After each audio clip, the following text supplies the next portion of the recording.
महाराष्ट्र राज्यामध्ये मराठा आरक्षण आणि ओबीसी आरक्षण या विषयावर जोरदार चर्चा चालू आहे।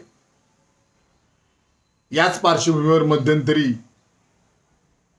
मराठा समाजाचे आंदोलनकर्ते मनोज जरांगे यांनी मुंबई येथे आझाद मैदान येथे आंदोलन केले। आंदोलन केल्यानंतर महायुती सरकारने, राज्य सरकारने याबाबत GR काढला। या GR मुळे मराठा समाजामध्ये संभ्रम आणि ओबीसी समाजामध्ये अस्वस्थता निर्माण झाल्याचं दिसत आहे। यावर प्राध्यापक लक्ष्मण हाके यांनी अत्यंत चुकीचं विधान केल्याचं दिसत आहे।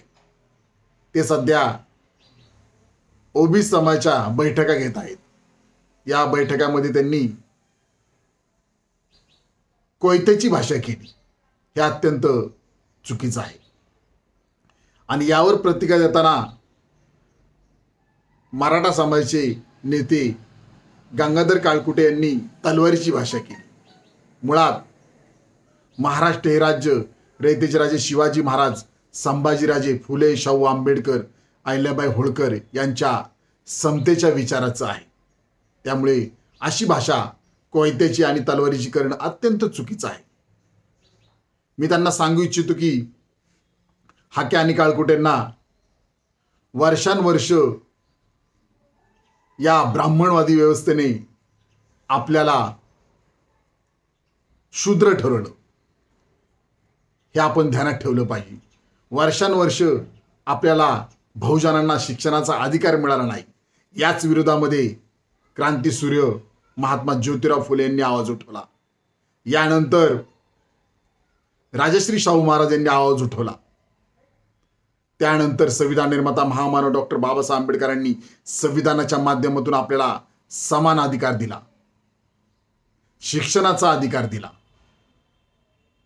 त्यामुळे मी तुम्हाला सांगू इच्छितो की वर्षानुवर्ष आपली पिढी ही शिक्षणापासून वंचित होती। वर्षानुवर्ष काहीतरी जाती ह्या अशा होत्या की त्यांना जन्म झाल्यानंतरच लगेच चोर ठरवायचे आणि त्यांना जेलमध्ये टाकायचे। अशी बहुजनांची अवस्था या ब्राह्मणवादी व्यवस्थेमध्ये होती। हे कृपया हाके आणि काळकुटे यांनी ध्यानात ठेवावं। म्हणूनच मी त्यांना सांगू इच्छितो की लक्ष्मण हाकेजी आणि गंगाधर काळकुटेजी, आपण कोयतेची आणि तलवारीची भाषा महाराष्ट्र राज्यामध्ये करू नका आणि समाजाला कोयता आणि तलवारी देऊ नका।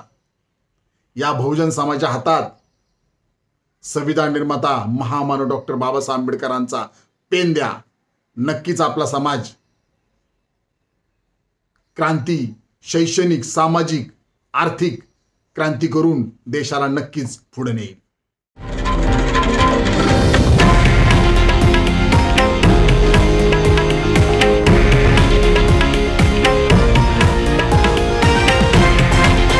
हे आहे देशातील नंबर 1 न्यूज नेटवर्क आणि आपण पाहत आहात TV9 मराठी, एकमेव।